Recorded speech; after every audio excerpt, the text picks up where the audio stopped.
Happy Wednesday, everyone. Happy Winning Wednesday. I'm your girl, Dominique, Atlanta's nurturing agent, here with another Winning Wednesday tip for you. If this is your first time on my channel, thank you so much for joining me today. Please subscribe if you get a moment. We drop videos on Wednesdays. Again, these are Winning Wednesday tips.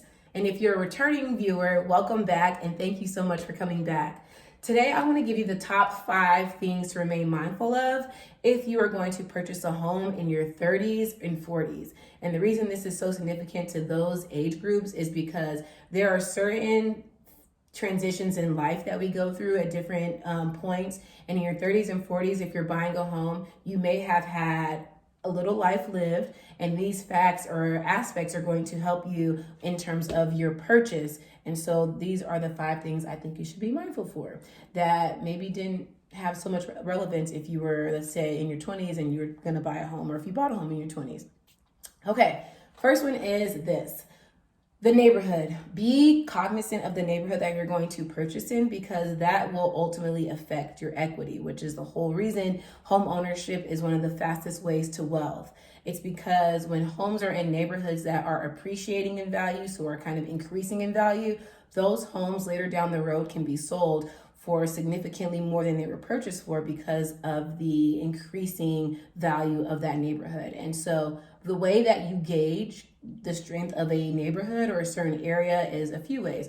One, you can go to niche.com. It's NICHE.com, and niche.com will give you information on the school districts and school systems in your area and nearby. And actually wherever you're looking at, it'll give you information on different school districts. You want to move into an area with a good, strong rating for their school system, and that is because that is typically what drives sales. And a lot of the time, because people have families, and one of the first things they think about is the school system that they want their children to be in, right? Especially if the children are not in private. So moving into an area with a strong school system is going to behoove you, because it's going to increase and give you a good indicator of what your equity is. It's going to give you a good foundation for your equity to grow. Another way to determine the strength of a neighborhood is by going to zoning meetings. And you can go to zoning meetings. They are open to the public, but zoning meetings will essentially inform you of what businesses are moving to the area, when businesses are moving out, which ones are in development, so on and so forth. So this will give you an idea of the traffic that is going to come to that area, which will give you an indication of the value and the strength of that neighborhood, and that is going up. And you want a neighborhood that is going up in value. You don't want to move into an area where things are closing down or kind of run down because the value is not going to be there, and you want the value to be there so you can have equity when it's time to sell, and you can use that equity for whatever it is you want. Second is to be cognizant of getting a home that is no more, in terms of your mortgage, no more than 30% of your income. And the reason you want it to be no more than 30% is because you don't want to be what we call house poor, meaning that all of your money, all of your income is going into your house payment. You don't want that. So the rule of thumb is 25 to 30%. If you can stick to the lower end of that, the 25, that's amazing. And if you can't, at least no more than 30%. And so the way that you can find that out is by doing a simple math calculation. Let's take $60,000 a year. Let's say you make $60,000 a year and you want to go ahead and purchase a home. Let's divide that 60,000. Well, what you're going to do is you're going to multiply by 0.30. So 60,000 times 0.30, which is 30%, and that gives you 18,000. You're then going to take that 18,000 and then divide that by 12, right? Because there are 12 months in a year and you'll have 12 mortgage payments. And that breaks it down to about $1,500 per month. So you don't want to get a mortgage that's over $1,500. You want to stay within that 25 to 30. That way, if you've acquired any kind of debt over time, or you have other monetary goals you want to achieve, so you're thinking about retirement, you're thinking about, you have children, what have you, you want to still be able to live comfortably and not be house poor. So 25 to 30% is the range for calculating what your actual mortgage payment per month should be about.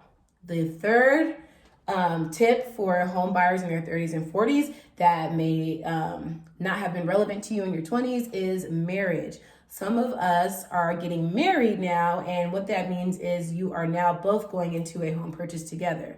One thing to know about that, which is fine, but one thing to keep in mind about that is that both parties do not have to be on the mortgage. And a lot of the time, this is actually helpful and beneficial should you hit financial hardships in the future.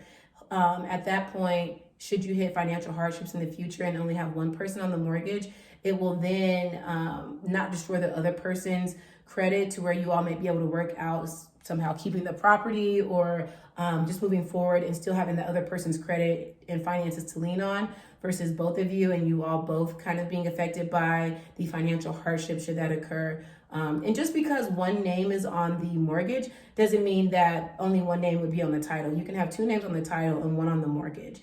Now, if you all are both in excellent financial standing, have great credit, and you all want to kind of see what's the maximum amount you can kind of get a loan for, then so be it. That's fine, to each their own. But in our 30s and 40s, because we are getting married and having children and starting families, you just want to think about whether or not buying a home with one person's credit and finances is going to be advantageous rather than both of you all using your credit and your finances to go forth on a home purchase. So we've got that, the 30%, the married, and then, yes, in our 30s and 40s, a lot of us are also realizing that our parents are getting older. And at some point in time, some of us are also going to take our parents in. And so one thing to think about when you are buying is whether or not your home is conducive to that type of lifestyle, should you take in your parents within the next so many years. So what that means is don't go into a home that has a tri-level home, a 3-story home, and you have elderly parents moving in and there's, let's say, not a bedroom on the main floor. They have to go up steps and the home doesn't have the ability for an elevator to be built in. You just want to think through those things, right? Because these are the realities of what we're dealing with in our 30s and 40s, especially when we're considering buying a house. Okay. So let's go through the 4 so far. The home being conducive to your parents moving in, should that be the case, is one of them. Paying attention to the appreciation and strength of the neighborhood is another one. No more than 30% of your income, so that way you can live comfortably, pay off other things, and still strive to achieve your monetary goals is number 3. And then number 4 was the neighborhood, gauging the strength of the neighborhood in order to determine whether or not moving into that home is going to be advantageous to the equity that you want to essentially build with buying a home.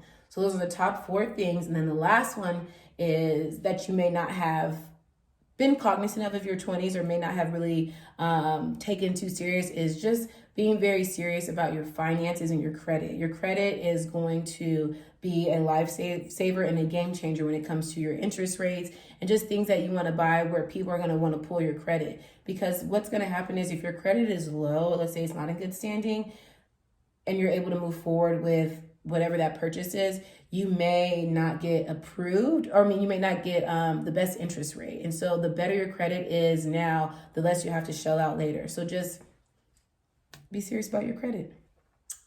I am your girl, Dominique, Atlanta's nurturing agent, and I want to thank you again so much for joining me on today's video.